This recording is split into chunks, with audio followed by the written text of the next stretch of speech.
Alright, so panel lining. I forgot to do this the other day, so we're doing it now. Already cleaned up, already cut all the nubs off and everything. I always like try to get as much excess off as possible because it will fuck you over if you don't. Doing this while filming is weird. And then you just boop. You just kind of tap it into the details you want to panel line. And obviously you don't worry about it getting on places where you don't need it because it will come off. You can kind of see it's already doing its thing, filling up all those crevices. Just go like that.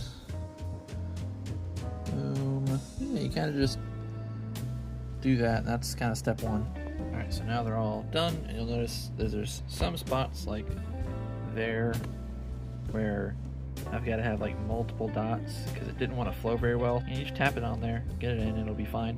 One thing you'll also notice is you always panel line before decals, because if you put a decal on, put the panel line in, it's going to get sucked underneath it, makes the decal fall off, or makes your plastic brittle. So no decals first of any kind, whether it's the sticker style or like the numbering decals, none of that.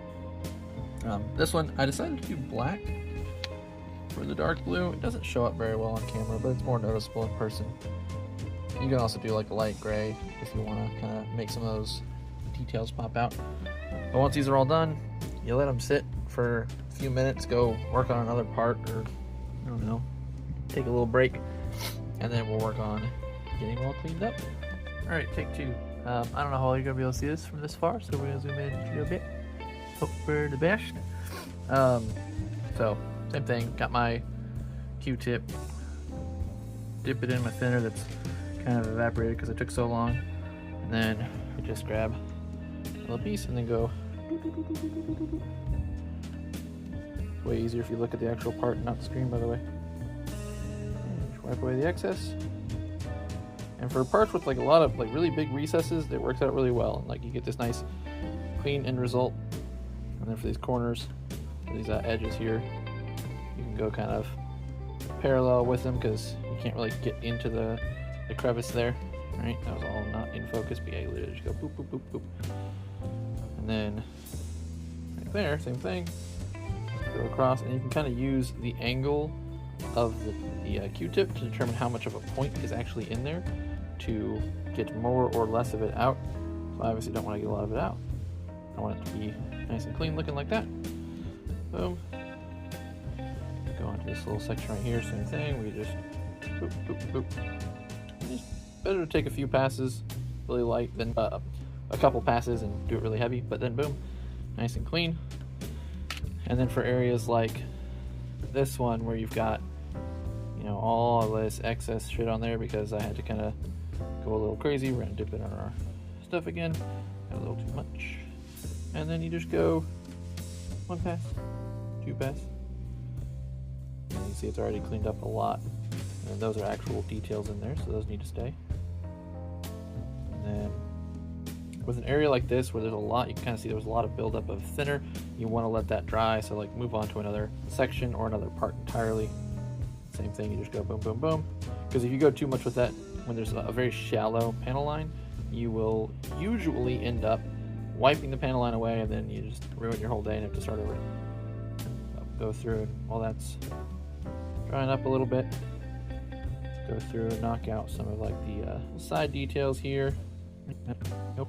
This side you can see I got a lot of excess on there that I didn't need. Now we can go back to this one. Now it's dried up a little bit. Clean up that one little edge a little. And yeah, we're looking pretty good, I'd say. Clean. And obviously once you clean up, you'll notice you missed some spots whenever you have to go back on them, but that's the general idea. Some parts, like, you know, these ones have really fine details you got to just be way more careful with, and that's why you kind of start with the big parts first and then go to the smaller parts, because a lot of the thinner will evaporate off the Q-tip and makes it harder to mess up by accidentally filling a spot with thinner. But you can see there's a little bit too much in that eye section, but that's going to get covered up by a decal anyway. We can still kind of clean it up, make it match a little bit. some parts, like where is it? Like this, the black is super, like not super noticeable, and you usually don't have to do a ton of cleanup on them. Like you can see, there's a little bit in like these little corners here, but doing the panel lining inside of here worked out really well, where I don't have any excess, so I can just kind of move on and not have to worry about it. That's all you gotta do. Obviously these aren't all done, but pretty straightforward once you've done it a few times. And then if you mess up, you just repanel line it and just make sure to let everything dry before you put it together, and you'll be golden. So all put together, all decaled up. Easy 8, looking good. Not perfect, but I think the Easy 8 works well for that, because he's supposed to be kind of grungy.